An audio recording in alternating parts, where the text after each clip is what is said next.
Good evening, everybody. Welcome to another live episode of The Breakdown. I'm your host, Nate Pike. That's right. My name... I'm doing a bit here because just before we got on, I got a lovely little DM from somebody saying that anybody attached with The Breakdown should say their real name. So there you go.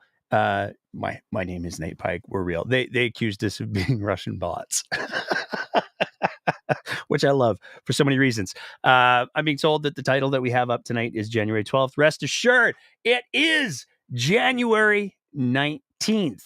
It is the day before President Trump's inauguration, and it has been such a week in Alberta politics. I brought reinforcements tonight because the shirt wasn't enough. I had to bring an extra friend to make sure that I could get through this. He's just gonna sit right over there. Keep an eye on things. We got a lot. Oh, so much. I know how we say that at the beginning of every episode. We have so much to talk about, but we have so much to talk about tonight because not only are we going to do a rundown of the absolutely bonkers week that we had in Alberta politics, that reached into national politics, that reached into international politics, but we're also going to be dropping 2 FOIP results. One of them we kind of already dropped on the social media spaces. We're dropping the rest though. We have a second one, and we're going to do a little bit more detail on the first one. So if anybody here is listening to the audio version, then stick around, because once we get down the rundown, oh boy, we got some things tonight. But let's get right into it, because it was a very hard week for everybody. As you could see, it started off a little bumpy, perhaps, not pillowy soft, perhaps, because as we alluded to on last week's episode, Danielle Smith was going to be holding, and she did hold, a press conference of sorts. It was weird for a whole list of reasons. We're going to talk about some of them, but it was very, very strange for a whole list of reasons. She had the press conference in response to a bunch of different things that had been going on. The press conference was largely going to be about Donald Trump and the tariffs. Now, it was primarily in response to the fact that last week and a half ago now, almost 2 weeks ago now, Danielle Smith went on vacation, and then she told the province 4 days later.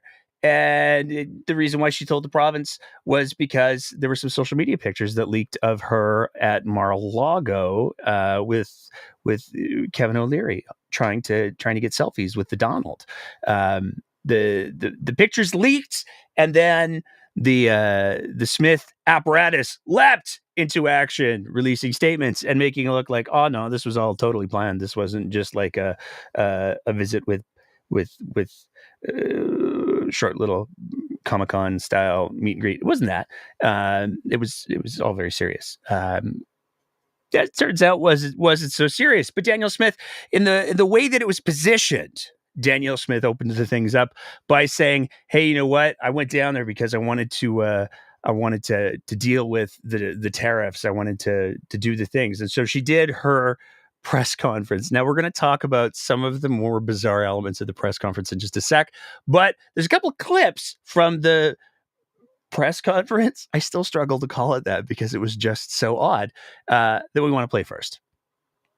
You'd hinted a little bit earlier that if there is some sort of export ban on Alberta oil, that would precipitate a national unity crisis. From your perspective as Premier of Alberta, what does that look like, other than, I don't know, people being mad in the streets? Or, is it a separation referendum? Like, what are we talking about when you say national unity crisis? Well, I can't predict what Albertans would do, but as you know, the part of my strategy over the last 2 years has been to say that we can have a constructive relationship with Canada, and I would.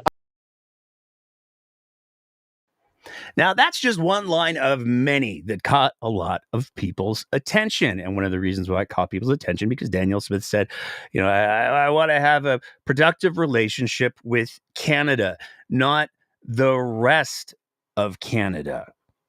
And given the tone and tenor of her comments and the rhetoric that we've seen coming out of her social media, her office's social media, her staffers' social media, there are a lot of people who are quite concerned that Danielle Smith is, at the very least, fanning the flames, if not all the way leaning into it, of a bit of a separatist rhetoric. We've certainly seen her chief of staff, Patrick Dog Pictures Malkin, has had a rough week in having to delete tweets after he's posted things that are problematic. So with Danielle Smith saying we want to have a good relationship with Canada, not the rest of Canada, it's a little bit of a problematic turn of phrase. But again, Danielle Smith went down there to say, hey, Donald, I know you want to do the tariffs. I totally get where you're coming from. But if you could not tariff Alberta, that would be great. That was her whole strategy. She wants to get an exemption for Alberta oil and gas so that I guess Alberta doesn't have to deal with the consequences of the tariffs. But it didn't go so well. But were you able to obtain any assurances from the president-elect, Mr. Trump, on the 25% tariffs that are slated to come in now in under a month? So, Danielle Smith in her press conference. I just have such a hard time calling it a press conference. Zoom meeting, perhaps. Tariffs are still coming. I mean, we're going to find out tomorrow, because tomorrow the new president, Donald Trump, will be sworn into office. And he apparently has over 100 executive orders that are going to be great. I'm sure they're going to be great. Not at all terrible. They're going to be terrible. He's got his executive orders that he's going to be dropping right away. Rumor of 25% tariffs being dropped tomorrow is what everybody's kind of expecting. But we got to talk about how one of the many ways that the press conference went sideways. Because first of all, this is a press conference that Danielle Smith reportedly provided while on vacation using what appears to have been a cell phone, which is weird. Also weird, it did not go out through any of the normal Government of Alberta channels. For anybody who's unfamiliar, whenever there's a press conference, the Government of Alberta hosts the live stream and then posts and sometimes edited video to their YouTube channel. You can't find this press conference on those places. The only place you could find it was on Danielle Smith's personal YouTube, which was a little bit weird. But where things really got bizarre, I'll just say it, was the setting of the press conference. You can see here, reporter for City TV, Sean Amato, tweeted this out. He had a screen capture of and this is not doctored, for the record. This is not Sean Amato going, I'm going to make Danielle Smith look bad. This is how she chose to present herself on a press conference in dealing with issues of international trade. Do with that what you will. But the tweet from Sean Amato, Alberta's premier, appeared to do her morning news conference from a hotel bed. Her office, because he did reach out to her office, will only say she was on vacation with her husband, citing security reasons. So I guess where she turns up next. Now, that touched off a little bit of drama. Touched off just a little bit of drama because Becca Polak, who is the principal secretary, used to be the chief of director of communication stuffs for Danielle Smith. She got angry, as did the executive director for the Premier of Alberta, Becca Polak. She's sitting on a couch, Sean. If you ever made an effort to gather accurate information, you might actually become a half-decent journalist. Your so-called reporting, in scare quotes, is nothing more than biased commentary with no attempt at fairness or balance. You see, Becca Polak believes if you're going to call yourself a journalist, the standards. You must have the standards. You must have the fairness, the balancing of the things. The executive director for the Premier's office, Rob Anderson, doubled in and said, Sean Amato is a journalist? Huh, who knew? Which is, there's some things that they say about delegitimizing the press or attempts to delegitimize the press. To be clear, Sean Amato was not the first or only person who said, why is Danielle Smith doing this conference from bed? Because to all outward appearances, and despite the strong protestations of Becca Polak, it looks like she did the press conference. It really does look like she did the press conference from bed. That's what it looks like. No one will know except for Danielle Smith, who also lies. Whether or not she did it from bed, it'll be a mystery for time immemorial. But it chewed up quite a bit of the energy of the political conversation in Alberta, trying to figure out whether or not Danielle Smith had done the press conference from bed. There were people getting all Zapruder film me with it, trying to figure out, well, if she picked a glass of water up from here and then she moves it over there, that's not a couch. It's got to be a bed. It was a fantastic debate. But the bigger point here is the fact that Becca Polak and Rob Anderson, who, by the way, the rumor, unconfirmed, the rumor is the reason why everybody was traveling is because it was Rob Anderson's wedding. So if that's the case, happy wedding, Rob. That's why everybody was not in Panama. They were elsewhere. And Danielle Smith made a little side trip from the wedding to Mar A Lago and then to her vacation home in Panama. That's the rumor. Unconfirmed. Do with that what you will. But the delegitimizing of actual journalists like Sean Amato, and Sean Amato is an actual journalist. You cannot like the fact that Sean Amato said she appeared to be in bed, but she appeared to be in bed. If it looks like she's in bed, and he did reach out to the office and the office didn't clarify, then it's a perfectly reasonable assumption to make. To his credit, Sean Amato also said after the fact, okay, so despite how it appeared, she was not in bed. The Premier's office said that she was on a couch. But Becca Polak, high standards for who she'll do business with, who the government should do business with, certainly would never consider doing business with someone who would post something like this. This is a tweet. Oh gosh. Oh boy. Seems a little biased. I don't know. From Cat Canada, who is the news editor for a little organization we're maybe going to talk about later called The Counter Signal. She retweeted Mark Carney's announcement that he had raised a certain amount of money. Mark Carney, of course, announced his intention to run for leader of the federal Liberal Party. Cat Canada, from a totally unbiased, fair, balanced, even journalism standpoint, tweets out, "Did you see the logo I made for you? Carney Marks." See, it's like Karl Marx, but Carney Marks. So it's very clever play on words. Creepy, commie, Carney. Now, of course, Becca Polak would never support in any way, fiscally or otherwise, or allow the government to support fiscally or otherwise, an organization that was practicing that sort of fair and balanced stuffs. Right? That would never, ever happen. But Danielle Smith saying she's going to fight back. She's going to make sure that, we're going to placate the Trump. We're going to play nice. We're going to go to breakfast and golf and stuff. But there were a lot of people who are pretty heavy hitters on the political scene at one time or another who have said very much the different. Jason Kenney came out in a news article where he said, and this is a quote, "Generally, we need to be prepared to retaliate in kind to any unfair tariffs imposed on us by the United States. We can't be wusses about this. We have to have a spine." That's Jason Kenney. Now, a lot of people can say, oh, Jason Kenney, I don't like him. And he's not really, maybe he's not all that relevant anymore because he's not like he's the Premier of Alberta. He's just on a bunch of boards. It's not like there's any other major conservative political figures who have stepped out and said, oh, wait, yes, there is. Because the granddaddy of conservatism, current conservatism in Canada, he had some thoughts to share too. Now, drugs, guns, crime, most of those things flow north, not south.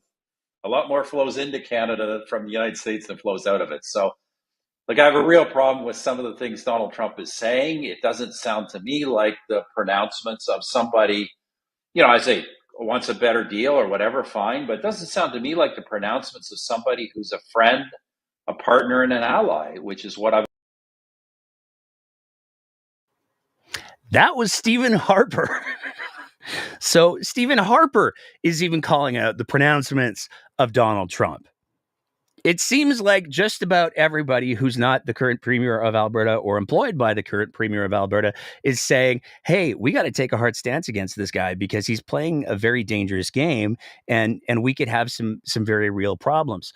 I should correct myself there. I should take a second and correct myself there because there are some folks who aren't the premier of Alberta, but they do have kind of some business before the premier of Alberta who have taken a bit of a more Danny stance, talking about Kevin O'Leary from the Shark Tank and the I don't know if my wife had drinks before she killed those two people with the boat.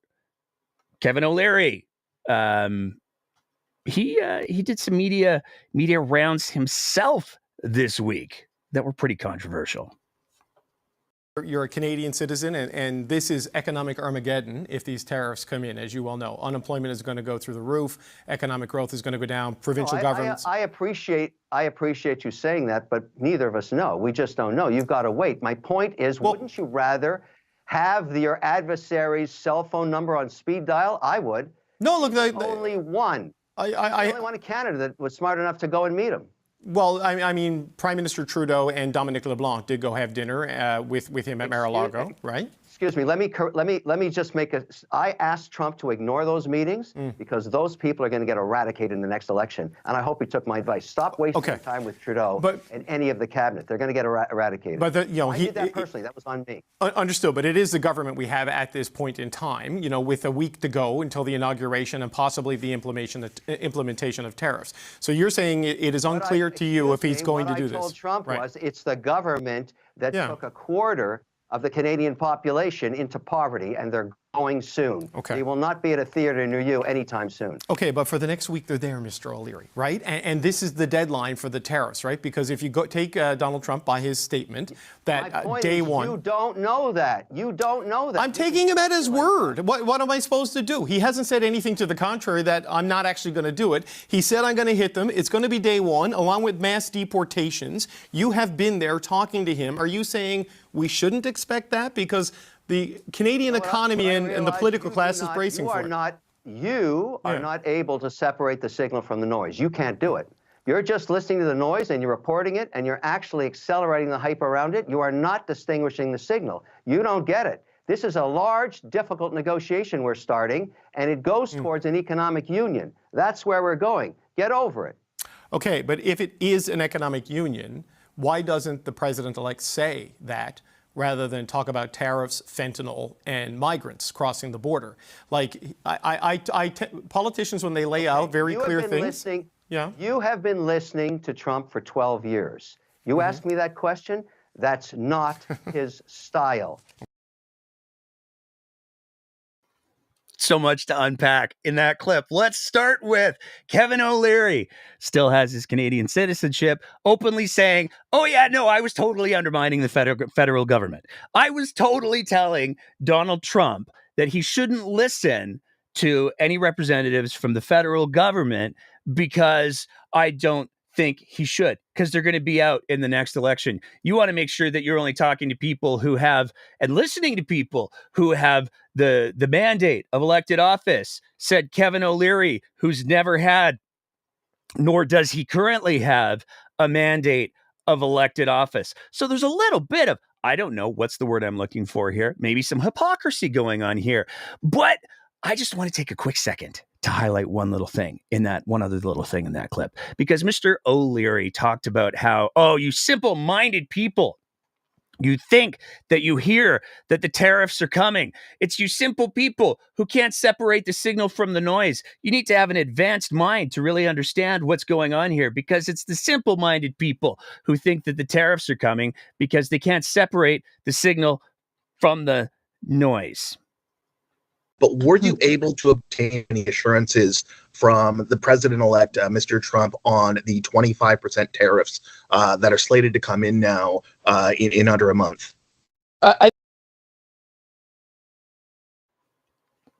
Whoops. Kevin O'Leary, of course, was the host of Danielle Smith. She was his guest at Mar A Lago. So, do with that what you will. But that only gets us, believe it or not, that only gets us to Wednesday. Wednesday was the Council of the Federation meeting called by still the Prime Minister, and foreseeably so for at least a couple more months, Justin Trudeau. Now, he called this meeting specifically to address the question of tariffs and how to respond to the tariffs. So that's an important thing to keep in mind. This is something that is in many ways an economic existential threat to the country of Canada for the foreseeable future, as long as Donald Trump just decides to implement the tariffs and continue on the road with the tariffs. And if he decides to go with the mass deportations, he's talking about 5 million people. They're not all going to go south. So Canada's got to have a little bit of a plan for how we're going to deal with these things. And so they put together a little bit of a statement. And it was released by Mackenzie Gray, who's another journalist. He released it as soon as it came out. We're going to put it on the screen right now. And you can see there's nothing terribly controversial in this statement. There's nothing particularly that's unreasonable. First paragraph, Canada and the United States have the closest and most successful partnership in the world. At their meeting today, Canada's first ministers reiterated that the two countries are stronger, more prosperous, and safer when they work together.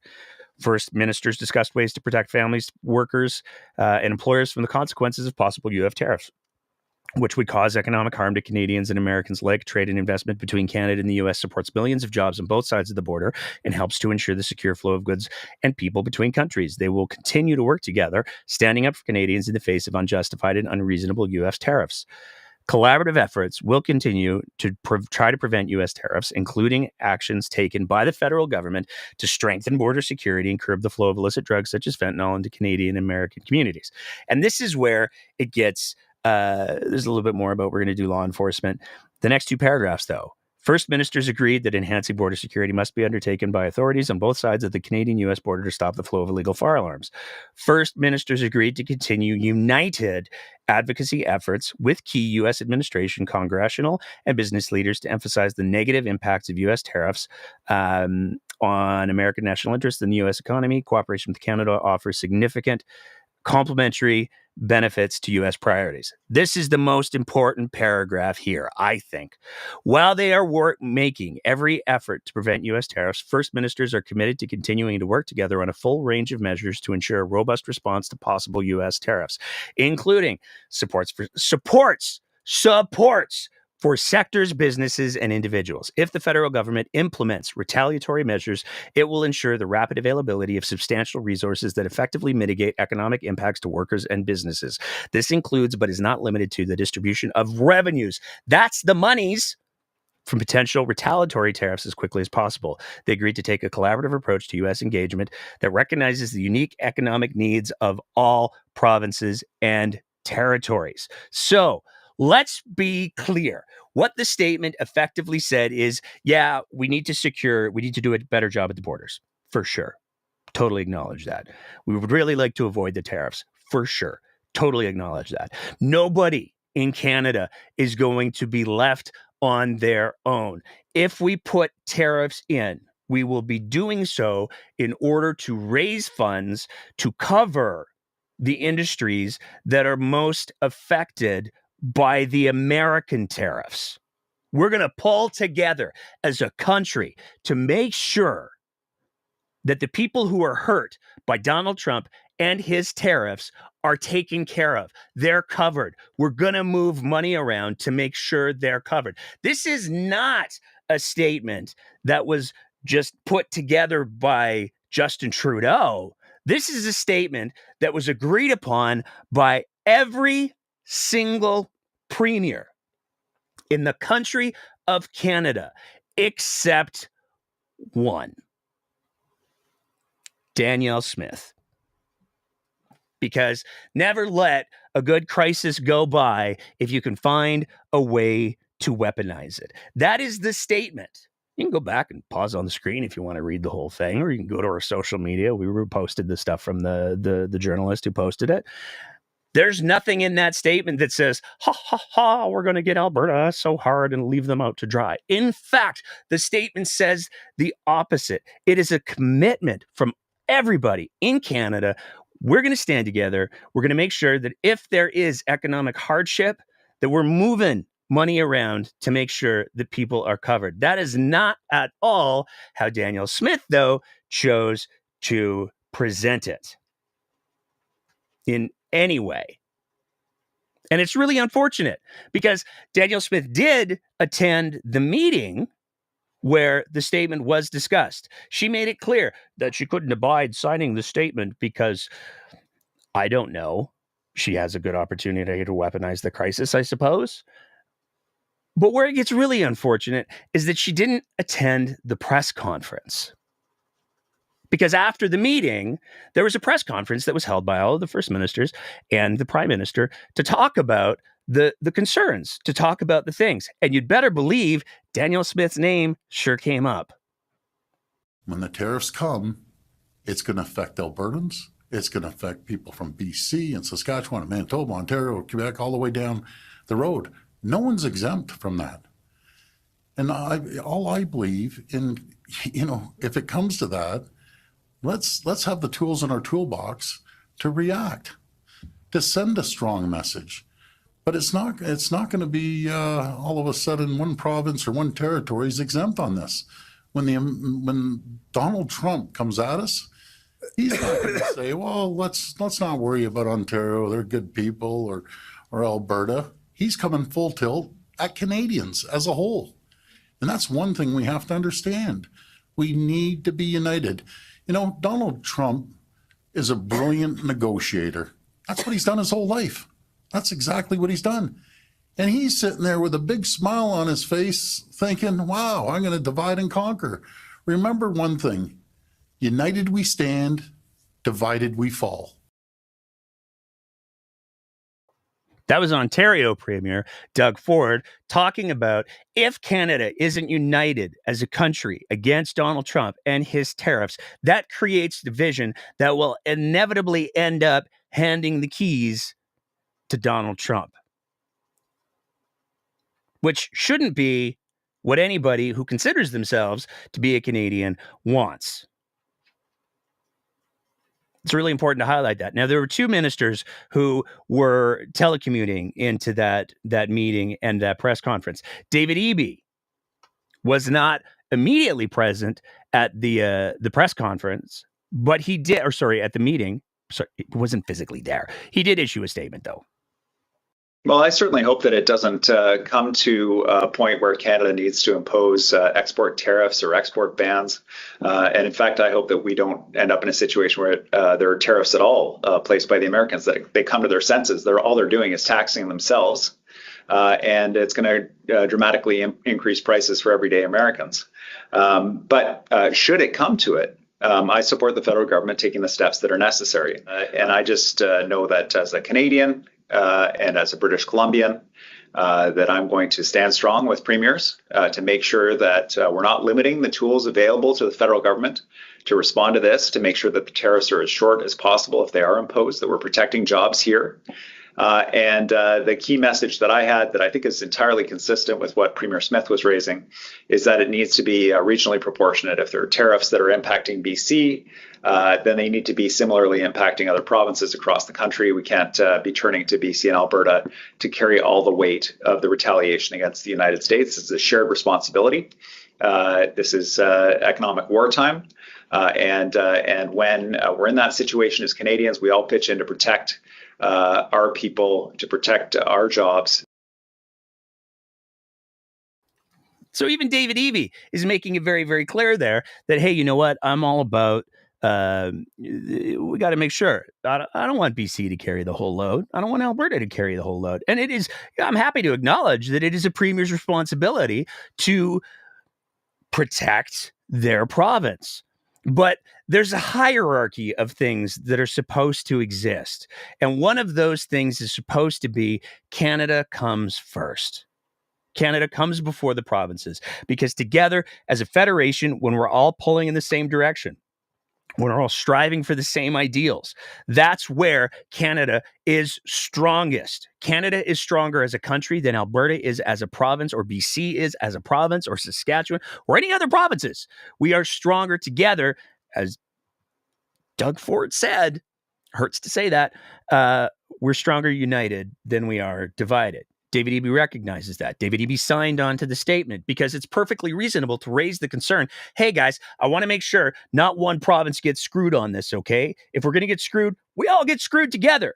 And they issued the statement saying, yes, we will all get screwed together. Nobody's going to get disproportionately screwed by Donald Trump's tariffs, except for, again, Danielle Smith. But that did not stop Danielle Smith from issuing a couple of statements of her own. On the day of the premier's meeting, I had a constructive discussion with my fellow premiers on how best to deal with the threat of tariffs from the incoming U.S. administration. We agreed on several strategies, and I look forward to continue to work with them on this critical issue. However, and immediately, it's all about attacking the feds. However, federal government officials continue to publicly and privately float the idea of cutting off energy supplies to the U.S. and imposing export tariffs on Alberta energy and other products to the United States. Until these threats cease, Alberta will not be able to fully support the federal government's plan on dealing with the threatened tariffs. Alberta will not simply will not agree to export tariffs on our energy or other products, nor do we support a ban on exports of these same products. We will take whatever actions are needed to protect the livelihoods of Albertans from such destructive federal policies. And then she's got this graphic that she included with all of her social media statements. And the graphic has no Ottawa tariffs on Alberta energy exports. And as she says in her statement, no Ottawa tariffs. And she does a great job of having a perfectly visible American flag, but her text covers up the maple leaf. I just don't even know what to do with that. Somebody got paid to put that graphic together with the text covering up the maple leaf, but leaving the United States fully visible. Somebody greenlit that. Somebody posted that to Danielle Smith's social media channels. Nobody stopped for a second to think, hey, what message are we sending here? But that wasn't the only statement that Danielle Smith threw up. And I feel like I'm using that term perfectly.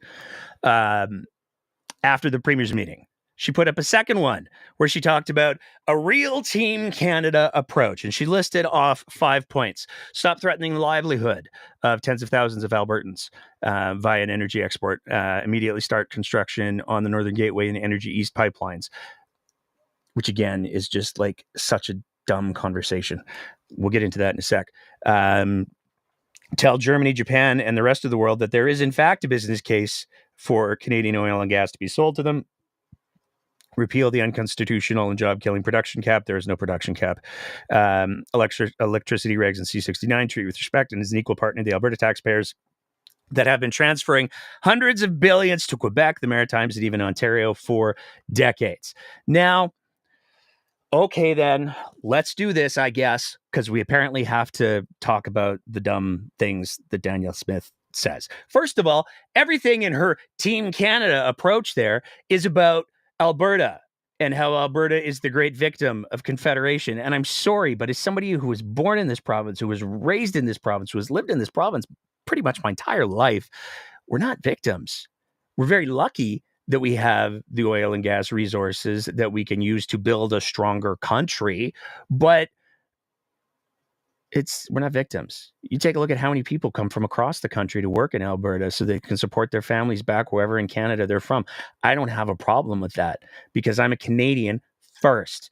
But the whole grievance politics of Northern Gateway and Energy East, there's two pieces that I want to just quickly talk about the Northern Gateway piece. First of all, Northern Gateway was fraud for a lot of different reasons. And yes, Justin Trudeau did pull the final plug on it. But if you take a look, please just go to Wikipedia and read the history of Northern Gateway, because there was an unofficial tanker ban that existed in that area. There were environmental assessments that were done that determined that if there was a spill in that part of the world, Canada, the resources simply weren't in place to mitigate the spills and the catastrophic effect that it would have on the environment. There's a lot of complex, nuanced reasons that Northern Gateway was shut down, and it's not just Justin Trudeau is a big meanie. That's not it. Same thing with Energy East. It is mind-blowing to me how a premier who is all about, hey, we're a province, we get to decide what happens inside of our borders. We get to make those decisions. Nobody gets to tell us what we're going to do inside of Alberta's borders, is then saying that the federal government should somehow force other provinces to bend to Alberta's will. It just doesn't work that way. It sucks that Quebec made the decision to kill Energy East. I'm not arguing that. Was it their decision to make? Yes. Does it suggest perhaps that Alberta did not do a great value proposition in saying this pipeline would be wonderful? Also, yes. But you can't stand screaming at the top of a hill, sovereignty, sovereignty, sovereignty, and then not allow the other equal provinces to do the same thing. And finally, the equalization piece. Please just go into our back catalog and watch the conversations that we've done with Trevor Toome. It's embarrassing the way that we have politicians continually misleading people in regards to how equalization works. It's dumb. It's embarrassing. It's a federal program. It's paid out of general revenues. Alberta doesn't make transfer payments to other provinces. We pay our income tax. We pay more because we have historically earned more than any other province. I'm sorry that we're wealthy. I don't know what to do. But let's just go back for a second before I get too wound up, because Danielle Smith included this wonderful little graphic here of a real Team Canada approach. Oh, it's so Team Canada. Look at it. We've got the Alberta logo on the graphic, and we can see these two people in blue suits staring optimistically across the future of their great oil refinery that amplifies the Team Canada approach. That's so Albertan, so Canada, so Germany. It is a stock photo from iStock from Germany. So even when, hat tip to Disordered, YYC, my favorite social media account, even when Danielle Smith is trying to say to the rest of the country, oh, come on, guys, we got to do the Team Canada approach for Alberta. She can't even use a picture from Alberta. And in fact, she uses a picture from another country. But please, we should take her very seriously. For all of Danielle Smith's issues that she listed off, those 5 things, the export tax on energy, don't touch the energy, the pipelines, telling Germany and Japan and the rest of the world that their own assessments are completely wrong. There is a business case. Just trust us. All of the things that Danielle Smith lists off, all of those things have to do with oil and gas. And it feels like maybe somebody should remind her that when we take a look at the flag of Alberta, the shield that lives on that flag, what do you see? The very first thing? It's not an oil derrick. It's not a German refinery. It's wheat. Danielle Smith is standing up for one industry and one industry only. And if you want to take the argument that it's Danielle Smith's job to stand up for Alberta, sure. But that means she has to stand up for all of Alberta. And I recognize that a great deal of the provincial budget comes from royalties. But then let's talk about what we're actually talking about. Danielle Smith is standing up only for the industry that is making the government the most money. And if we're going to have that conversation, let's at least have that conversation from an honest place. But so far, Danielle Smith isn't even doing that. There's a lot more to Alberta than just oil and gas. Yes, oil and gas makes Alberta a lot of money. Yes, it pays for a lot of the bills because we failed to historically diversify our economy. But if you take a look at even the Premier's shield logo, it's got wheat on it. It's got forestry on it. It's got mountains on it. Those are the symbols that live in the hearts and minds of Albertans for what this province represents. But it's starting to look more and more like the symbols that exist on the Alberta flag and on Danielle Smith's own shield that she commissioned, that somebody built in Canva, I guess. Those aren't a list of things to be proud about, Albertan. That's a to-do list of the industries to be left behind or destroyed. Moving on from there. I told you it was going to be a hot little show tonight. Before we move on entirely, though, there's one other video clip that I want to play because it does highlight a couple of really important things. And I know I've said this before, I am not a Trudeau stan, as the kids say. But he is the Prime Minister of our country. He has been for a good number of years. He won't be for very much longer. But at a press conference, literally the next day, he did share some thoughts that I think everybody would do well to listen to. I think it was really important yesterday as we met with first ministers from across the country that premiers have an opportunity to express the interests of their citizens, of their industry, of their area. Certainly, I don't blame Danielle Smith for speaking up for her industry. That's part of her job. But every single premier other than Danielle Smith then chose to put Canada first and say, but we're all part of Team Canada because what happens to any part of us happens to all of us, and we will be there to respond strongly, to fight for Canada, and to do it in a united way that makes sure that it's fair across all industries, across all regions. That was what we came together yesterday to do. I would actually like to point out to Danielle Smith that Canadians know the importance of standing up for each other. That's why Canadian taxpayers bought the Trans Mountain Pipeline Expansion, TMX, to be able to get Albertan oil to new markets. That was an investment that all Canadians made, that the Alberta government is making billions of dollars off of, because in what was a very difficult decision, the federal government, we made the decision to purchase and build and complete that pipeline. That's an example of all Canadians standing up for Alberta and getting it done.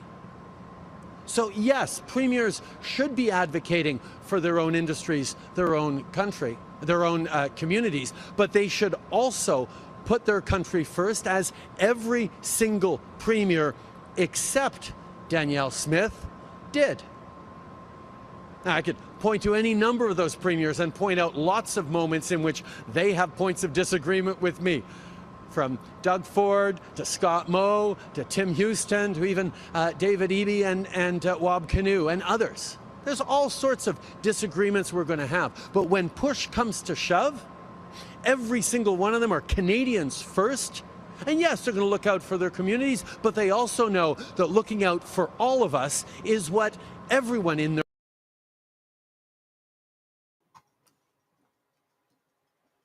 And that's as an Albertan who is Canadian first.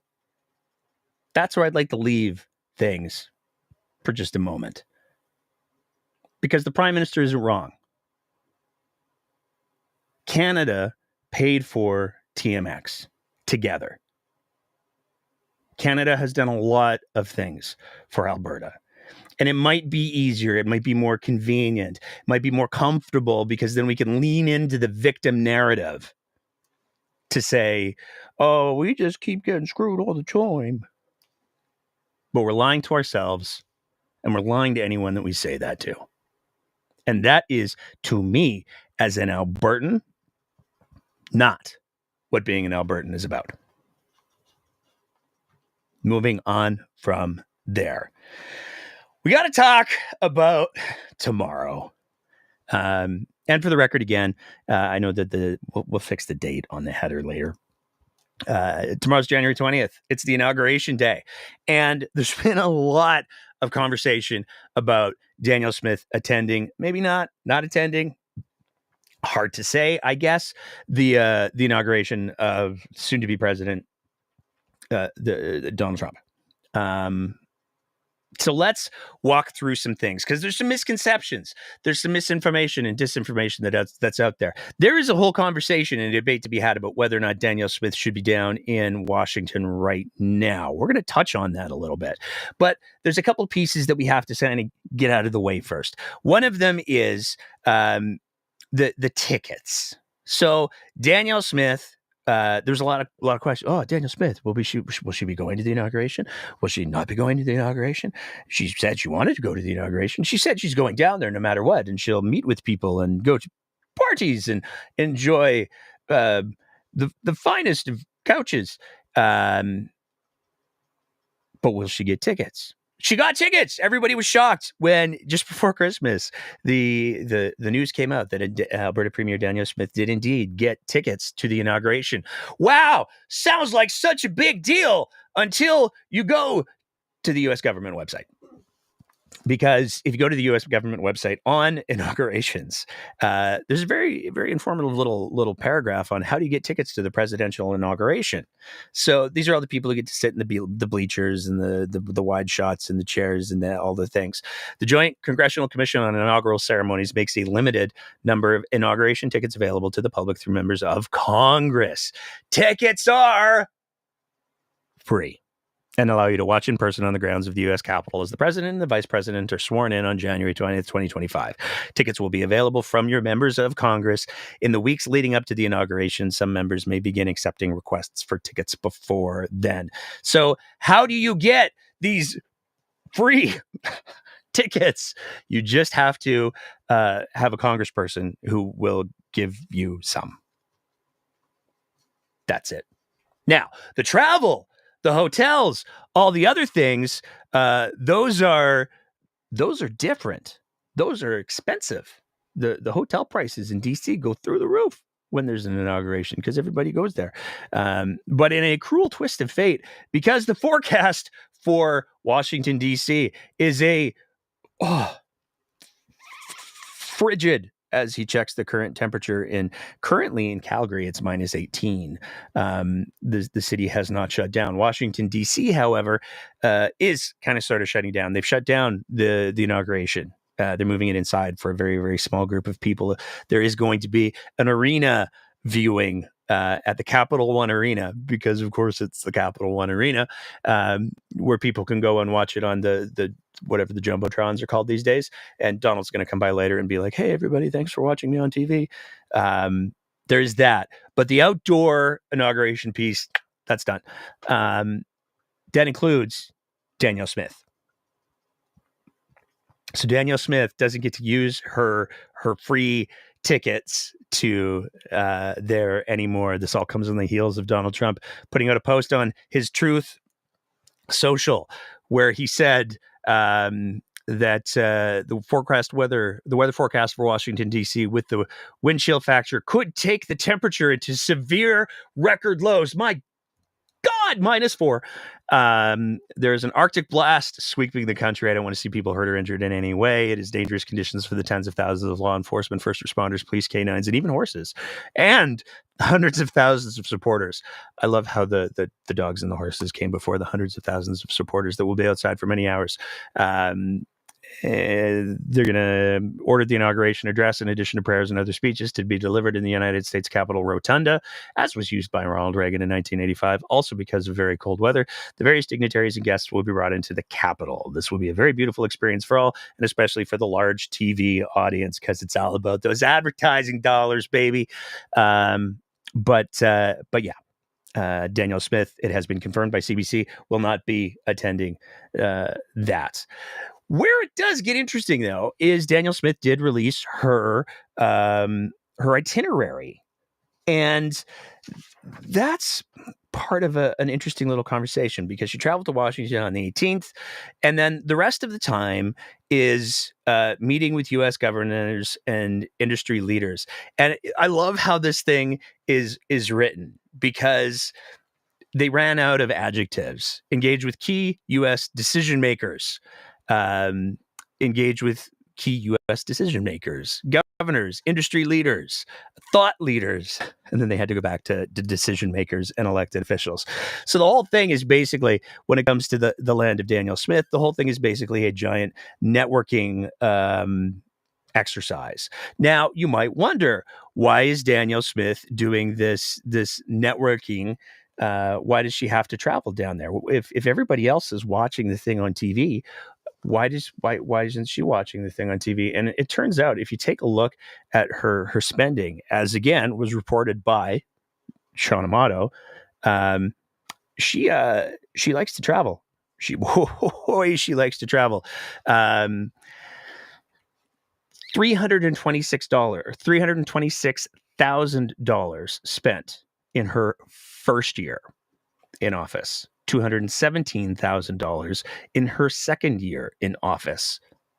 For last year, set some pretty good records there as well. Danielle Smith is well on the way to spending upwards of $1 million in travel. Danielle Smith likes to travel. It's almost as if one might think that Danielle Smith is I don't know, using the taxpayer's purse to subsidize the lifestyle that she wishes she could have, but wouldn't be able to afford on her own. Because again, over 3 years, it's creeping well up to it's getting towards the $1 million mark in traveling. That's how much she's spent in traveling, just going places.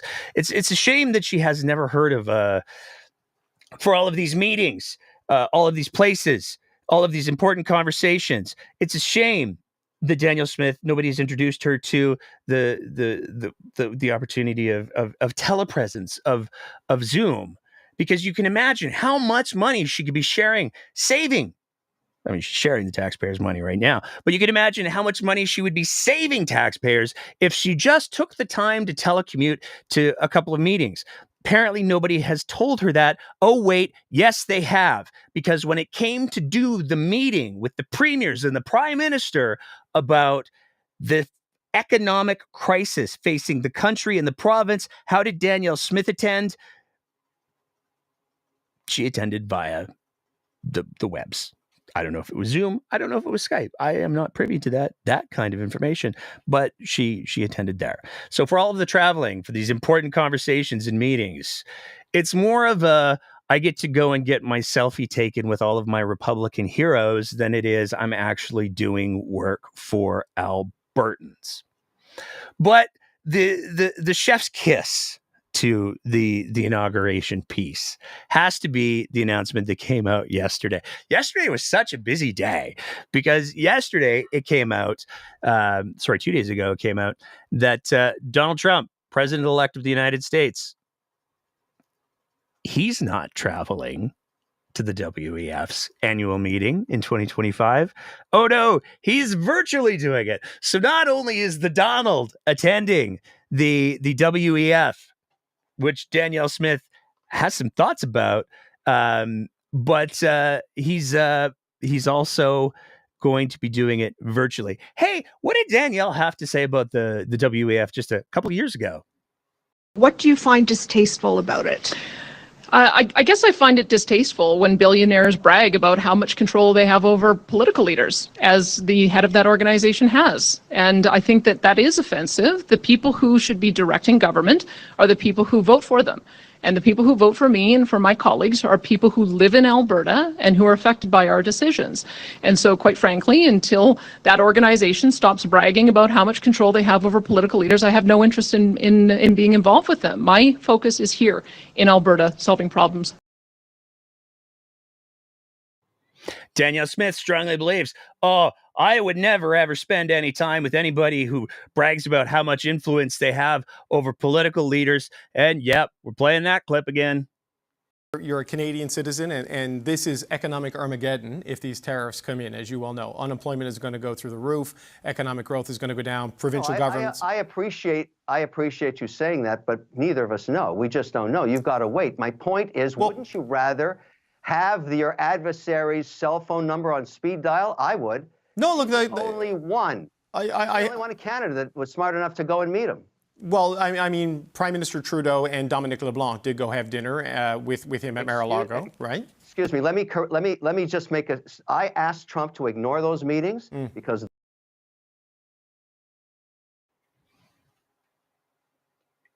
Gosh, it's almost as if there's a little bit of hypocrisy at play here.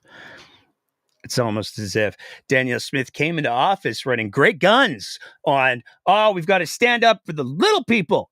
We can't have the uber rich and wealthy getting us access to presidents at their resort. We can't have the uber rich and wealthy telling president-elects who they should and should not ignore from other governments, especially the governments that are ours. We can't have that. You know, here's the thing. We're going to talk about Kevin a little bit more for just a sec here. But here's the thing. One of the mantras that you hear from this new brand of people that call themselves conservatives, and again, I want to be clear, I am not denigrating all conservatives, okay? What I'm denigrating is the people who have assumed the name of conservatives. They've called themselves conservatives, but they're not anything that would have passed for conservatism 20, 30, 40 years ago. They're not that. They're this new thing. These people who call themselves conservatives, one of the things they love to say, you hear it all the time, is, let's get rid of the DEI. People should be judged by the content of their character. Well, maybe they should be.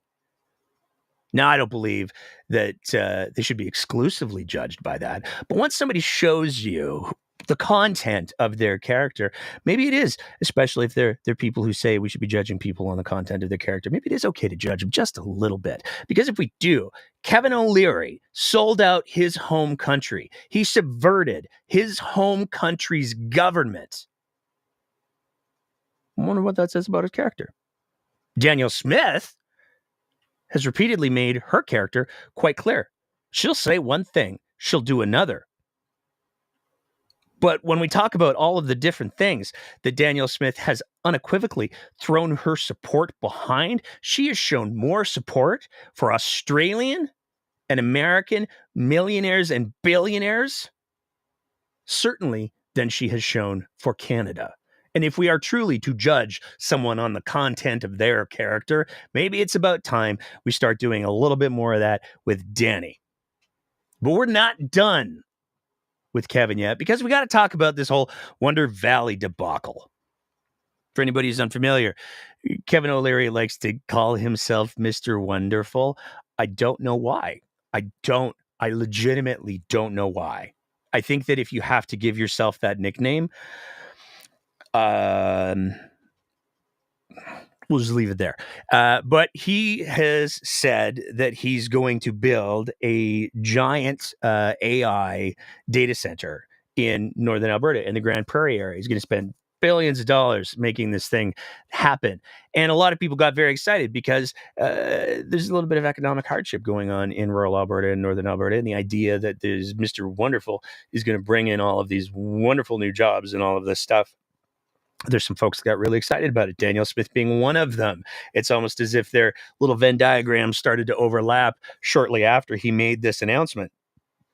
There's also a lot of people say it's never going to happen. A lot of people who are saying that it's a publicity stunt. Time will tell. But there's also some people who have some very, very real concerns, because the Sturgeon Lake Cree Nation has raised some concerns about the environmental and other impacts of what this data center could look like. They actually issued a 3-page open letter that included a cease and desist demand. But it also included some very important questions. And if you want to know how the government of Alberta is currently doing business, these questions get to be really worth taking a closer look at. Question number 1, funding for the AI data center. Mr. O'Leary implies that the Premier traveled with him and O'Leary, and the Premier were meeting with proposed foreign investigators. Did the Premier travel internationally with Mr. O'Leary in support of this project? If so, who did the Premier meet with and when? We would like to know the nature of the discussions in any such meetings. Number 2, the alleged permit. Mr. O'Leary alleges that the Premier gave him a, quote, permit for 200 acres and possibly for 200 trillion cubic feet of natural gas. Did the Premier give a permit to Mr. O'Leary? If so, we request a copy of the application and the permit and any consultation regarding the issuance of the permit. Number 3, this one gets to be really important, water licenses.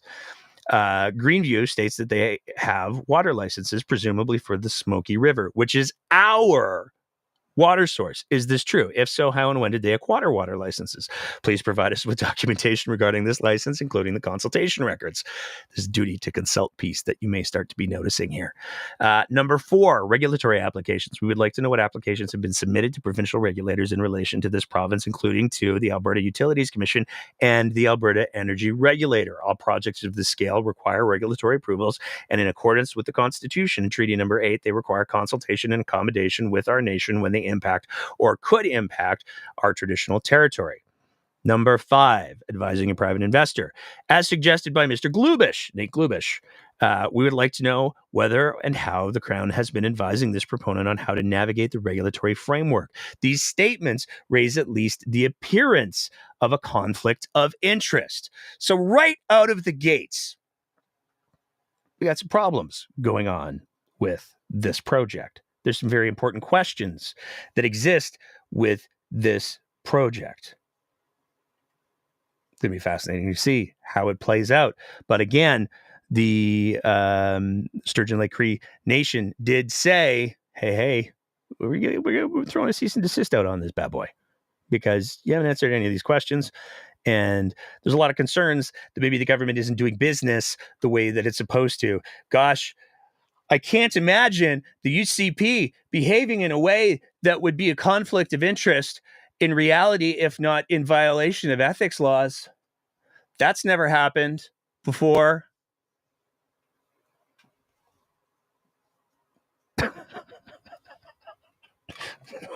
Moving on from there. So it was a week. And we have been sitting on 2 FOIP results that we knew were going to get some attention. And we weren't, one of them was the one we're going to talk about them both tonight. I'm just going to let that out. Because there's 2 pieces that we've been trying to find the right moment. And we weren't expecting, I mean, we're kind of expecting, but not like expecting the political apocalypse to reveal itself quite as quickly and as enthusiastically as it has so far this year. So we were kind of like, we're gonna hint. We're gonna drop some hints. We're gonna do some teasers, and then we'll reveal them when the time is, when there's room for them in the conversation. And there's not going to be any room in the conversation, possibly ever again, because everything's so terrible. But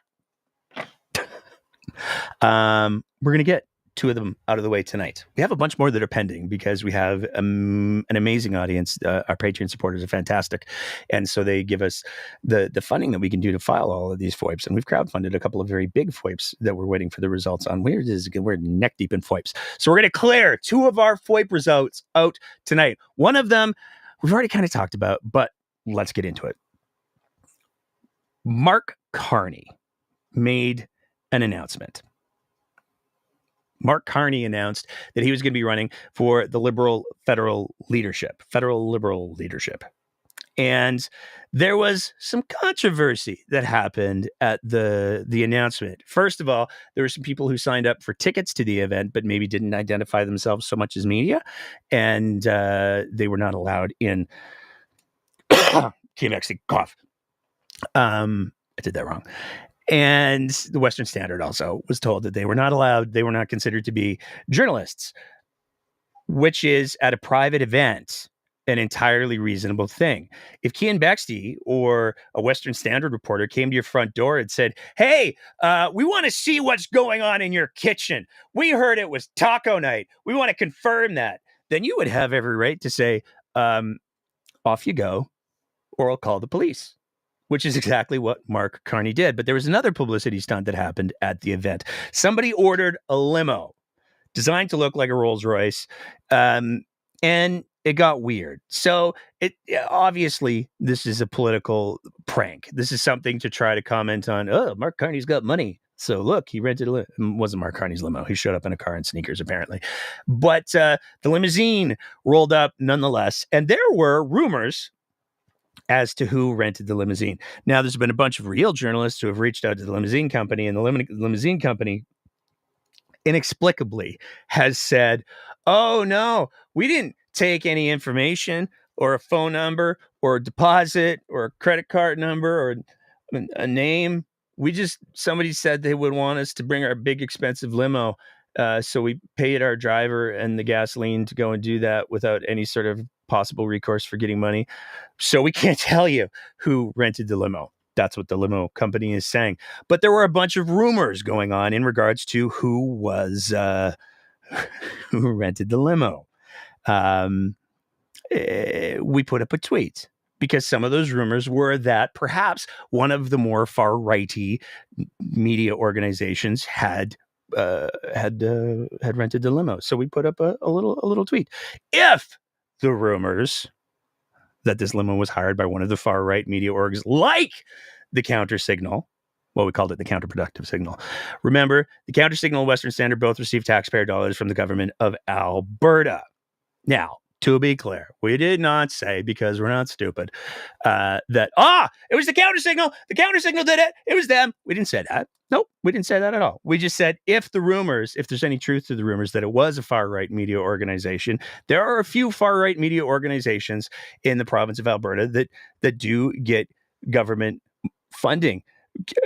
Kean didn't like that. Kean didn't like that one bit. It turned into a little bit of a pissing contest in a big hurry.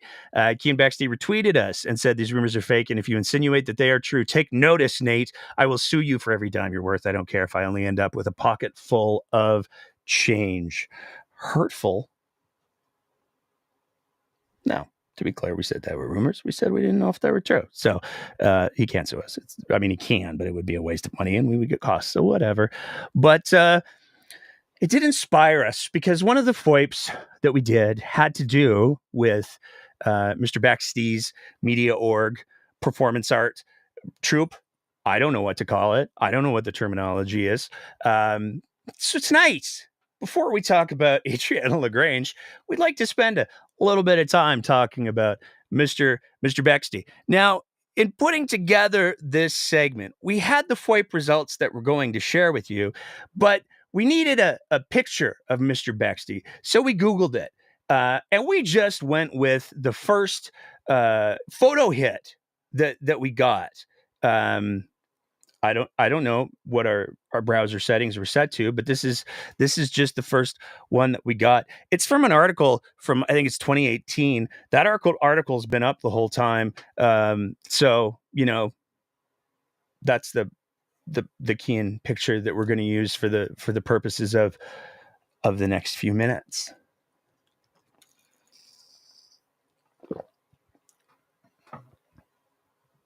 Let's get to the FOIP. So, a little while ago, there was a great big kerfuffle over something that the Counter Signal said. I can't remember what it was, but it took us over to the Counter Signal's website. And we found this. This was on November 4th, I believe. And he's making some comments about Jody Gondek launching a reputation rehab campaign, whatever. But what struck us is the Jody Gondek story is a sandwich of two banners. One of them says better income, better jobs, better cost of living, public service. It's better here. Find out more. Alberta. Why, that looks like a Government of Alberta website banner. Just below it, Ottawa's energy production cap will make groceries more expensive. Scrapthecap.ca. Alberta government. Huh. Well, that's certainly weird. Certainly reminiscent of some other banners that we saw, not but a year ago, over at the Western Standard. Because the Western Standard was advertising for the Alberta government. such a strange thing. The Western Standard was doing advertising for wildfires. They were doing advertising for the trades as well. They had a bunch of other government advertising campaigns that they were running. Now, some people said, when we started pursuing this a little bit, some people said, "Oh, you see, that's just a website auto-population thing. That's not them. They don't have deals with the government. They would never do that because the Western Standard has on their website they're absolutely not government funded." And yes, before we get to it, we absolutely checked. The Counter Signal also is unbiased. Sorry, I could barely get that word out. I don't know why. Non-government funded news, according to their own website. If you want to sign up for their newsletter, don't know why you would, but if you did, then this is the first step that you need to take to defend your access to unbiased, non-government funded news. Okay, so this is an interesting little pattern going on here. We've got the Western Standard has these banner ads. The Counter Signal has these banner ads. The Western Standard says they don't take any money from any governments. The Counter Signal says they don't take any money from any governments. But if you remember from the beginning of last year, we did a whole episode on how actually, yes, the Western Standard was in fact taking up money from the Alberta government for these advertising campaigns. There were multiple advertising campaigns that the Western Standard was contracted directly with the provincial government and paid an undisclosed amount. Now, this is where it gets wild, extra wild, because we were not given the amounts that the Western Standard was paid to run those advertising campaigns because it was confidential, proprietary information or something. And that the government could never release anything that was like that. Now, we issued a complaint to the Office of the Information and Privacy Commissioner because that sounds like a hot load of bullshit when it comes to how taxpayers' money is being spent. I certainly think the taxpayers deserve to know how much money is going towards certain media outlets because on one hand, the Western Standard's value proposition is we don't take any government money, but we can prove that they do take government money. We just don't know how much. So, wonder if the Counter Signal does the same thing. So we filed us a FOIP. Please provide the total amount that has been paid to the media organization, the Counter Signal, for any and all government advertising, including but not limited to public service Alberta campaigns, the Scrap the Cap program, because that's the one that we found, so we knew, and any other advertising campaigns from the period of October 6, 2022 to November 5th, 2024. Additionally, please provide a complete list of all of the advertising programs that the media organization, the Counter Signal, has been engaged to advertise on behalf of the government of Alberta. Now, when we filed that FOIP, we expected that we were going to have to play the same game that we played with the Western Standard's FOIP, which is we filed FOIP, we get some redacted numbers back, we then go to the Office of the Information and Privacy Commissioner and say, hey, this feels like bullshit. And then a year from now, we get the results of that investigation. But for reasons that I don't claim to understand, we'll call it government inconsistency because that's what we called it in our social media posts. We got the whole enchilada. We got all of the campaigns that have been running with the Counter Signal since that time period. And it looks like it started in December of 2023. And rotating through ministries, the Counter Signal has been receiving roughly $12,000 every single month. Some of them overlap, but rough payments of $12,000 every single month from the government of Alberta for advertising campaigns that, from what we can tell, are these little banner ad thingers. The total amount of taxpayers' money that the Counter Signal has received since December 18th, 2023 to December 15th, 2024 in 1 year is $116,000 and $800 more. That's how much money has been going directly to the Counter Signal. Now, we had planned originally to do a whole history on Mr. Bexty and a whole history on the Counter Signal.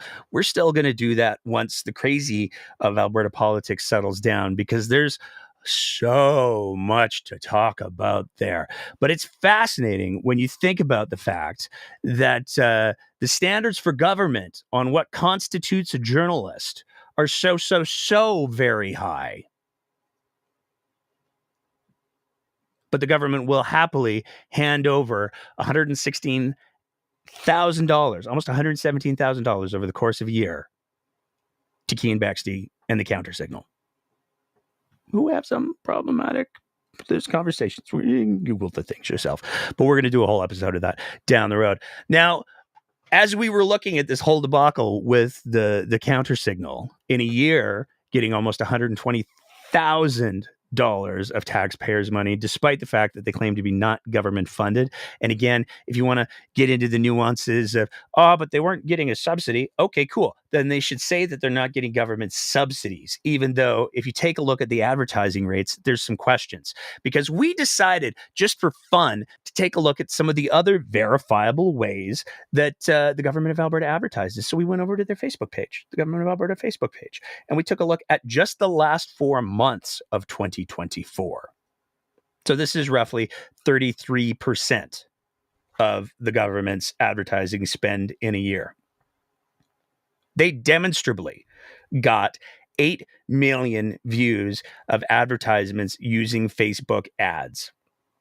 For that 8 million views, they spent $38,399. If we assume, because Facebook gives you a range for what the amount of the spend is, if we assume the highest spend on all of those ranges, $38,399 for 8 million views. Now, I don't want to cast aspersions, websites being what they are these days, though. I'm not sure that a paywalled website is clocking 8 million views in 4 months, 24 million views in a year. I don't know. Mr. Bexte hasn't provided his analytics, so I suppose we'll probably never know. But it's up to you whether or not you think that $120,000 of taxpayers' money going towards the counter signal, which is a paywalled website, is a good spend of taxpayers' money. But it got us to wondering, maybe that's why the UCP MLAs felt the need to give themselves a pay raise. Because Mr. Bexte and his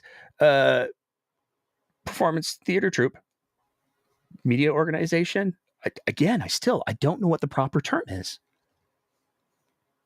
was making almost as much as a government MLA from taxpayers.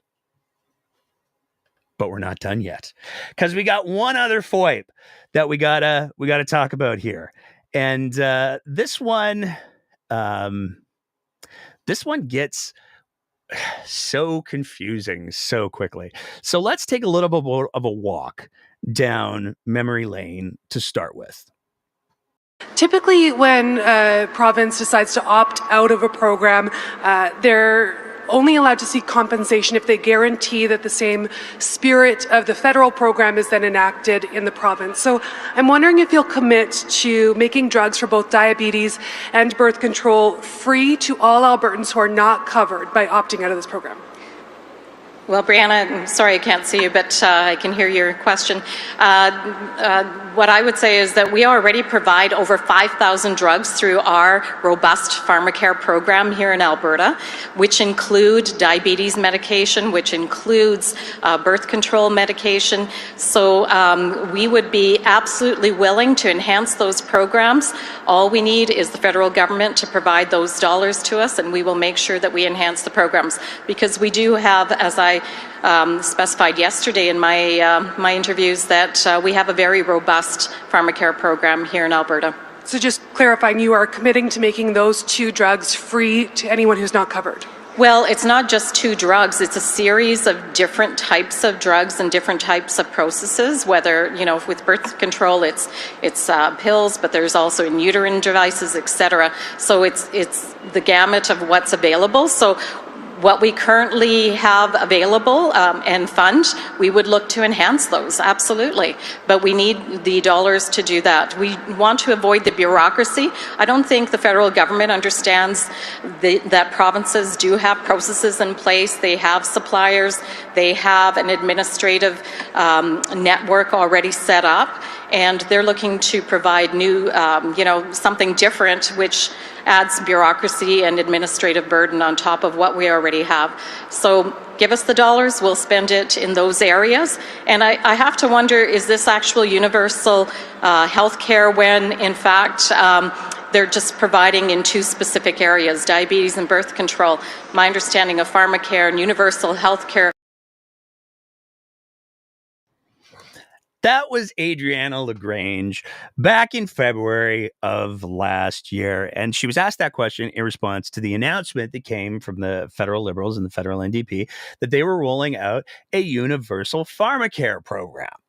The first steps in a universal pharmacare program. Now, the announcement of that program is very, very clear. We're starting with these two categories. We're starting with diabetes medications, and we're starting with birth control. It's just the first steps, though. We're just getting started. We're going to work towards covering all of the things eventually, but we got to start somewhere. So we're going to start with this. We can do this. This is what demonstrates to show the most positive impact for the largest amount of people for the start of the program. But the UCP has ever since then done a very, very good job of being like, oh, but I thought universal meant everybody, everywhere, all at once. And we have this robust program. They really like that word robust. The problem is, and if you go back through our back catalog, we did a whole 45 minutes that we're not going to repeat tonight because nobody wants that. The Alberta programs aren't that robust, and they still have copays. They still have premiums. So you still have to pay a deductible. Even if you're on one of the robust Alberta healthcare plans that are conducted through Blue Cross, there are still deductibles that you still have to pay. So it's not universal. It's not free, which is what this program is designed to be for the diabetes medications that it covers and for the birth control stuffs that it covers. So that's really important to keep in mind. There's a little bit of gameplay that's going on right out of the gates. Now, it's not surprising that the UCP and Adriana LaGrange turned around and were like, but what if you just gave us the money? What if, okay, love your plan, but what if you just gave us the money? Not a surprise that they would do that because that's what they do with pretty much every federal program. But things got more confusing the more time went on.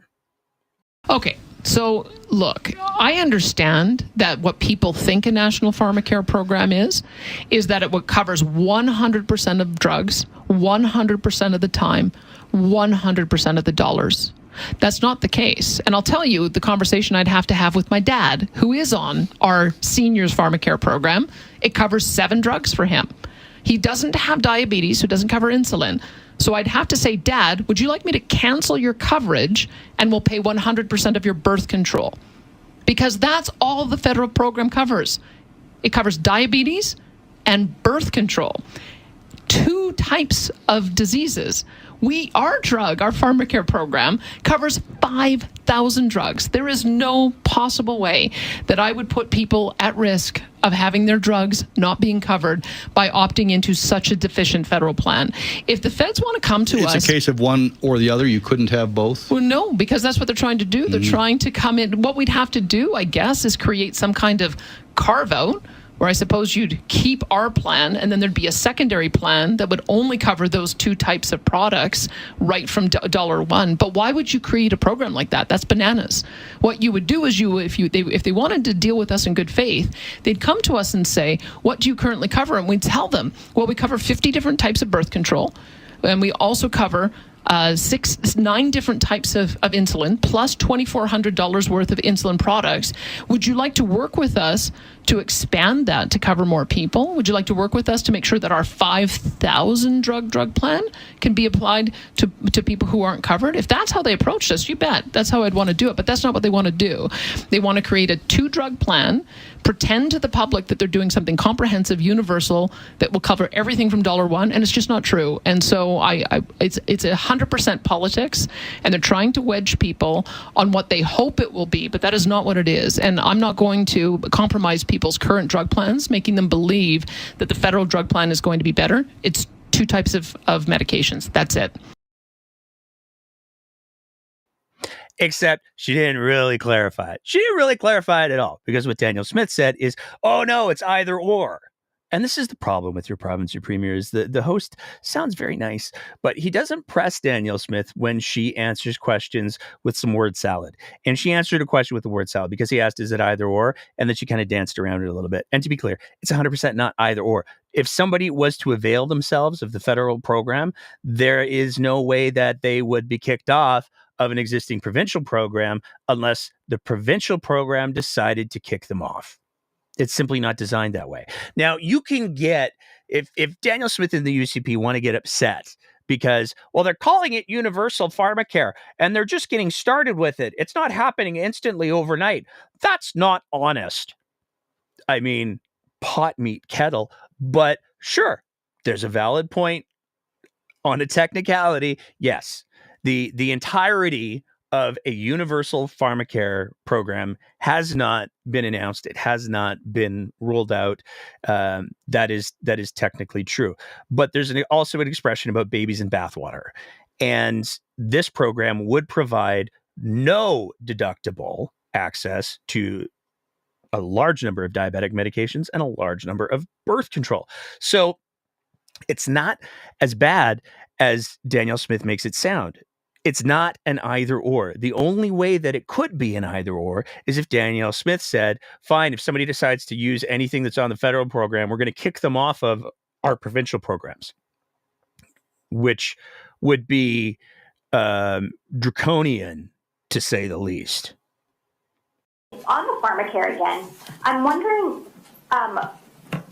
with the idea of covering contraceptive and diabetes for that 24% or 26% of people who do not have coverage, why would that not be a good starting point and sort of expand from there? Why are we sort of all or none? Well, I guess the way I look at it is when somebody signs up to a drug plan, they want the drug plan to cover what their particular ailment is, as opposed to what the government thinks that their ailment ought to be covered. And so that's my concern, is that as I made the comment, my dad has 7 different drugs that he's on our Blue Cross plan.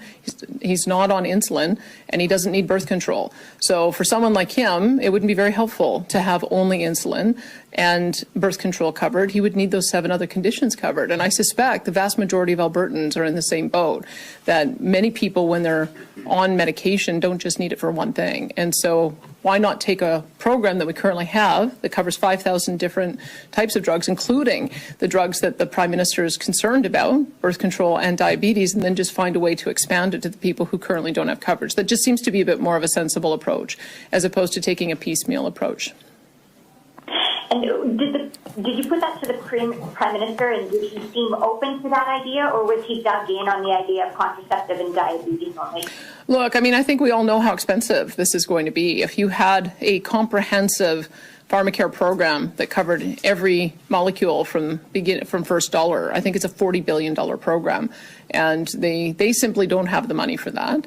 And so I think there's sort of some practical reality that we have to work together on this. We have demonstrated that we've put together a plan that can cover a far greater range of drugs, including the drugs that he's concerned about. And so if we can find a way to expand the existing plan we have to more people, that would seem to me to be the best way to move forward. So I've asked my health minister if she would work with her counterpart.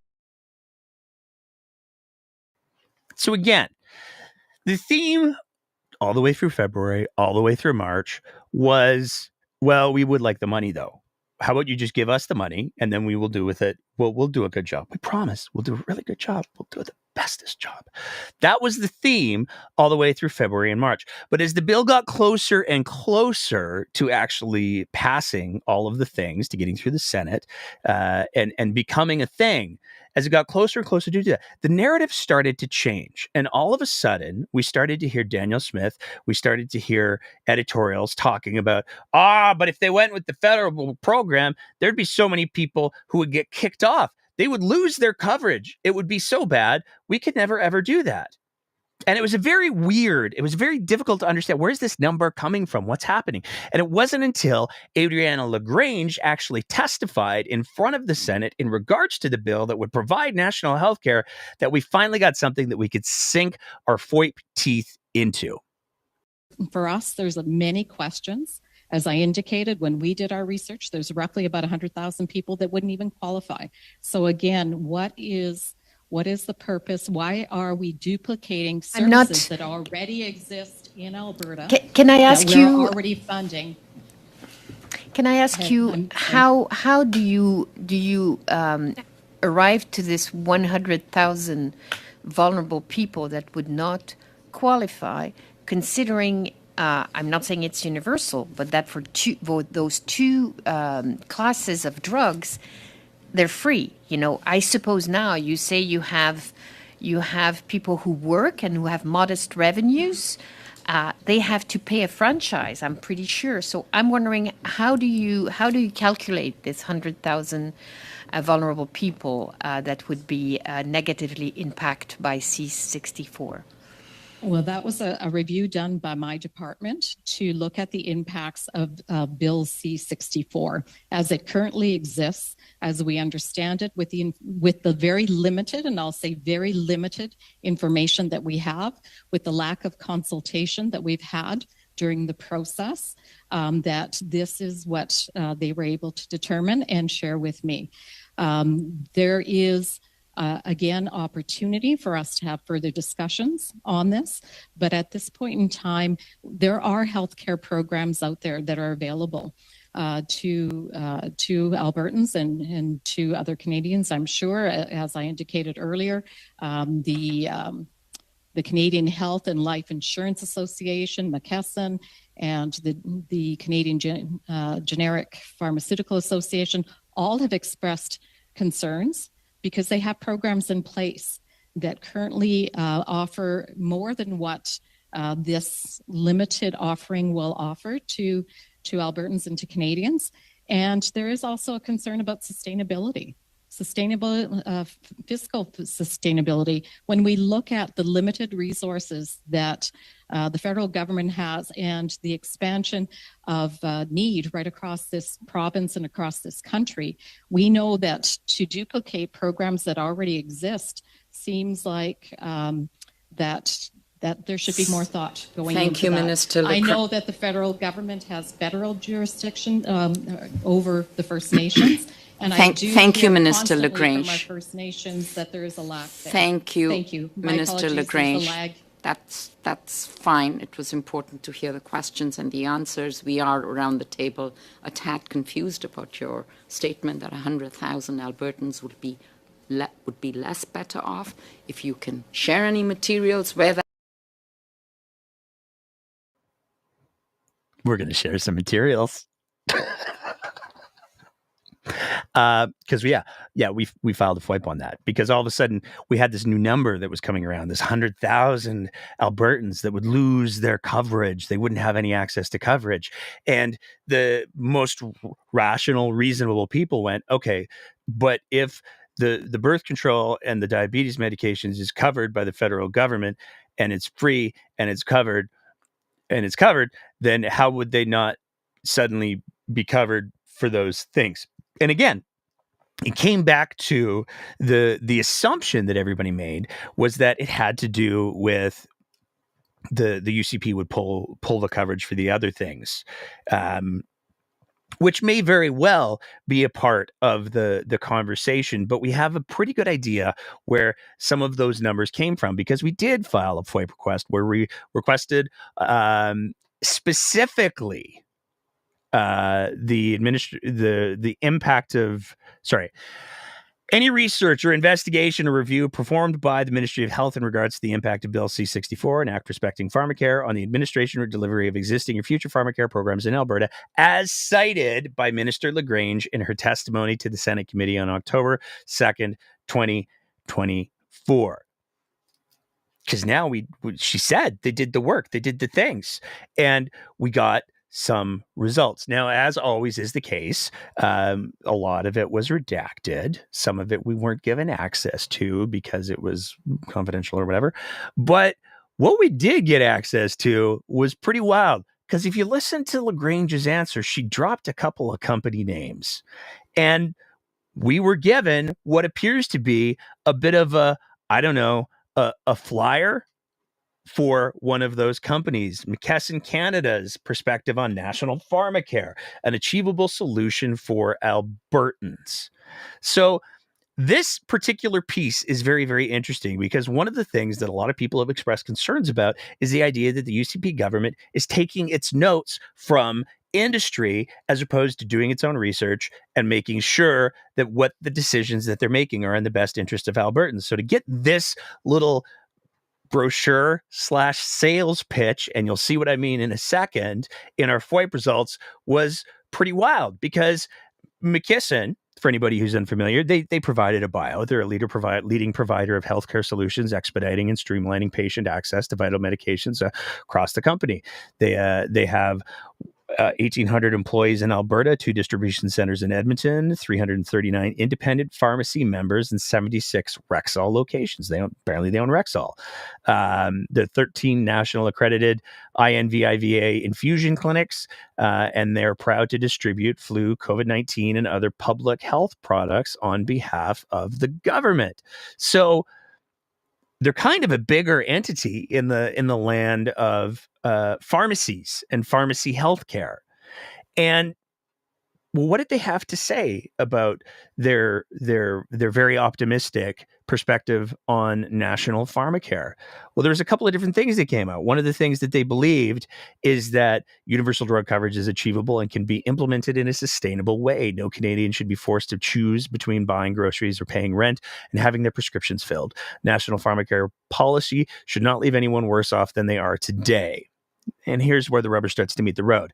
Canadians would be best served by a model that focuses new spending on Canadians without access to any drug coverage. This approach would also be the most sustainable for provincial governments. So already we're talking about what's in the best interest of provincial governments. And there were some scenarios that McKesson played out for the recipients, we'll say, of this thing.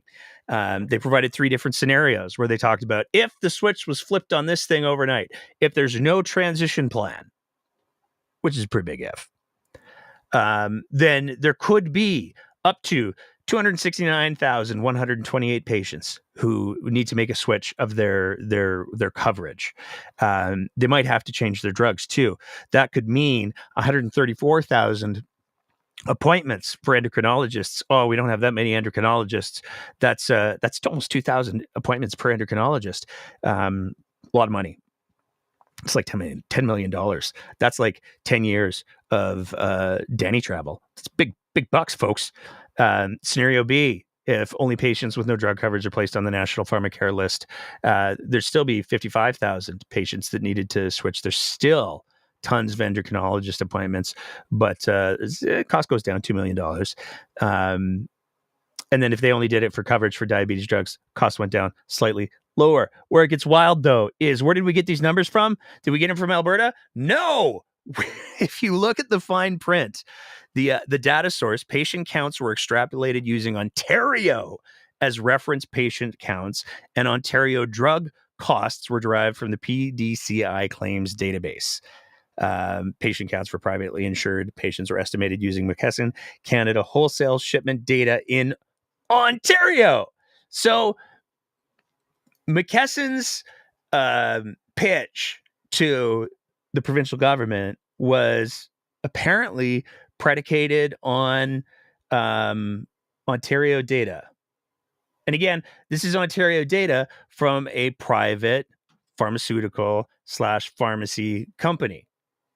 So I'm not saying they're wrong. I'm just saying when somebody says, "Hey, I run the business, you should listen to me." There's reason for a little bit of I don't know about that. Maybe I should proceed with caution. I would make the argument, he said, though, that if that person is saying, "I run the business, I know the things, but also let me pitch you something," that's when you have to really exercise another level of caution. Hey, was there anything in that McKesson report that we were provided from the Alberta government through the FOIP process that said that McKesson was trying to pitch a particular policy idea? Oh, there was! Because McKesson has this theory that the best way to do national pharmacare is not actually utilizing anything that the federal government has mapped out. They believe in the $100 solution. From the report, the $100 solution could achieve universal coverage in a fiscally sustainable manner by extending public drug plan coverage to the currently uninsured. Okay, so now we're talking about universal coverage if you don't have insurance, which is an even bigger deviation from what the provincial government was saying they wanted. They wanted it to be universal for everybody. Nobody pays anything. McKisson's coming back and saying, no, $100. If it's per capita, everybody in Canada gets $100 to their name, and that's what they get for provincial funding. Then we can cover the uninsured. Under the sustainable funding, established capital funding of approximately $100 per capita, $4 billion, to ensure provincial drug plans have sufficient resources to provide coverage to all currently uninsured Canadians. Provinces to continue to establish parameters of their drug plans. So the provinces get all the money and they get all the control. Provinces mandate all residents to acquire drug coverage, either privately, employer-based, or via the public drug plan.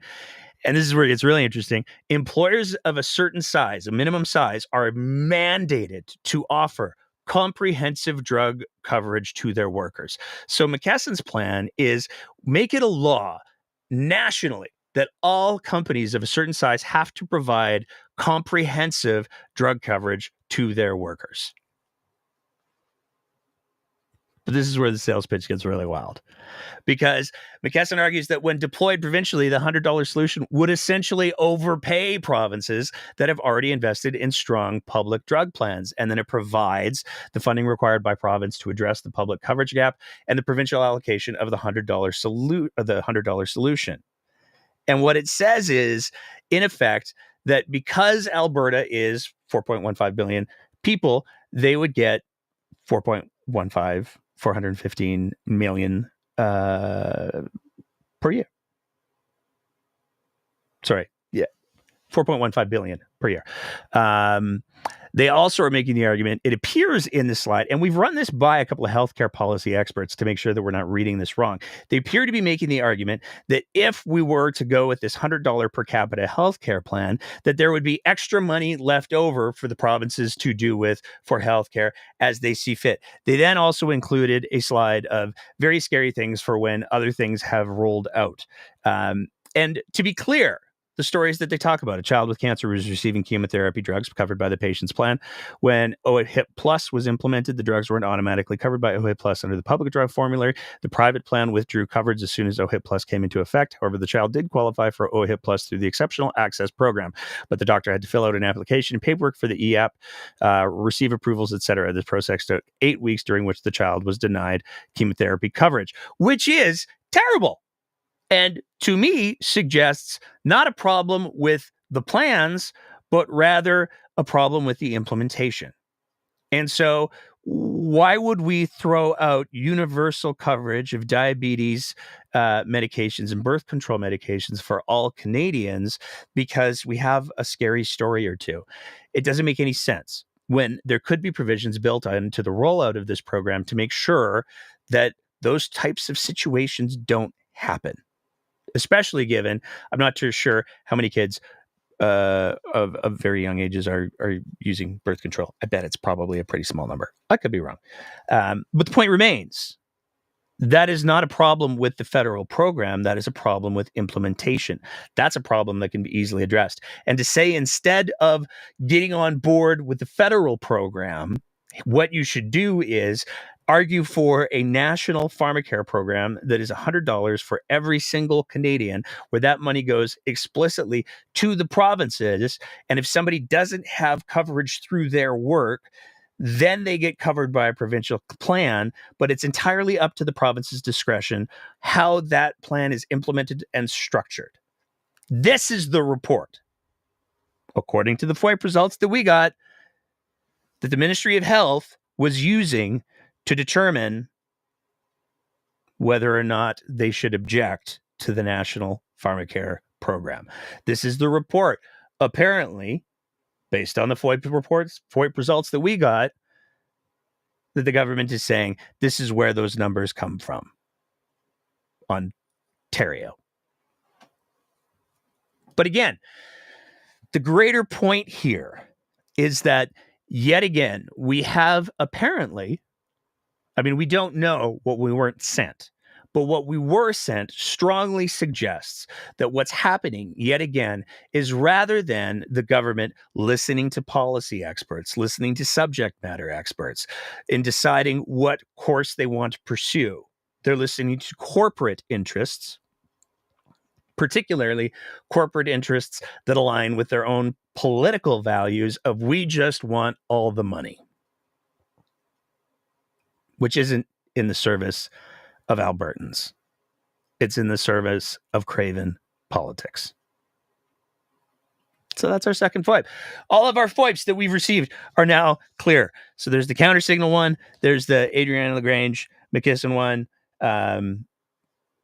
We're all caught up and we're going to be ready for next week. That is our show for tonight. Going to do all the plugs though, because as a couple of folks in our comment section are saying, oh, Bexley's going to sue you anyways. I hope he doesn't, but I haven't said anything that's not true or backed up through government data. So like, discovery would be pretty wild, but whatever. There's all the things. So here's the plugs. As always, we have the merch for sale. We've got the coffee cups and the hoodies. You can go to abpoly.ca and you can get all of those. We have the t-shirts. There's a couple of t-shirts. There's one t-shirt that I've approved for fundraising specific to our legal fund as he pivots from, I hope Bexley doesn't sue me. But we have one t-shirt that's being produced with my approval that says don't let the breakdown get slapped dirty. So there's that one as well. And then we also have, as always, our limited edition cuffed hoodies, the beanies, the toques. They're toques. We're Canadian. They're toques. Yeah. So there's that. A couple other things that I have to run down the mention of things. If you are appreciating the kind of content that we're trying to produce here, then we'd love nothing more if you signed up to be one of our Patreon sponsors at www.patreon.com/thebreakdownab. And I'm not saying that you should, because Bexley went out of his way to produce a promo code for people who sign up at his website. I'm not saying that you should sign up just to spite Bexley, but you could. I mean, that's up to you. But you can sign up to be one of our Patreon sponsors at www.patreon.com/thebreakdownab. We do also understand that there are some folks who are not big fans of the long-term commitments. So if you just want to help us cover the bills, the costs of doing the breakdown business, filing the FOIPs, and all of that kind of stuff, then you can always send us an e-transfer to info@thebreakdownab.ca. And finally, we do and are still, our GoFundMe for the legal sitch is still up. So I'm still being sued for $6 million by Sam Mraiche of MH Care. If you want to know the background on all of that, and if you want to lend a little bit of support, you can do that with visiting the website www.savethebreakdownab.ca. If you're listening to the audio version of this podcast, would love it if you left the stars and the reviews and all of that good stuff. And if you are on the YouTubes, then as smash the subscribe and the little bell so that you know every time we do like a little short or we do a new episode. And that's all of the things. So there we go. I want to say a huge thank you to everybody in the chat. Thank you. I got started reading the chat and then I got distracted. But I want to say a huge thank you to everybody in the chat, the chat community that we have here. As I wait to download the things so that we can post it everywhere. My favorite thing to do is always read through all of the chat comments. So I want to say a huge thank you to everybody who shows up and engages in the conversation and the little debates that we have. Like I can see right now, we're talking about whether or not the healthcare bill happened. The Pharmacare bill happened, and people are saying, yeah, no, it did. It happened. So that's awesome. So That's it. That's everything, everybody. I forgot. I do owe an apology, though, because last week I was so fired up that I forgot to play the clip before the final wrap up. So here's the clip. How's your BS detector evolved over time? I tend to. The person down in Washington, D.C. this weekend fighting for Alberta, Danielle Smith. It just gets better and better every time. Like normally, if there's something that I find funny, I'll watch it a couple of hundred times and it's like, no, I'm good now. I am not at that place yet. That clip never, ever gets old. Big thank you to everybody. We will be back next week to see what the post-Donald apocalypse looks like. And we'll hopefully have us a bit of an open mic then. I don't know. We'll see. If anybody, I'm going to throw this out to the audience. If you guys have a smart way that we could have it so that people could call in without having to use the X, the Twitter, send us an email, send us a DM, info@thebreakdownab.ca, because the X is kind of dying off, and the progressive side, Blue Sky doesn't do anything like that. We're on Blue Sky too. So we would love to be able to have that conversation piece going again. So if you have any ideas, send us some tech support stuffs on that. In the meantime, and in between time, it's going to be a nutty week. There's no getting around it. Tomorrow, Donald Trump gets inaugurated. 100 executive orders, allegedly, some of them including economic warfare on the country of Canada. Danielle Smith is going to Danielle Smith, so we'll have plenty to talk about next weekend. But in the meantime, and in between time, as always, take care of yourselves, take care of each other, and keep the conversation going.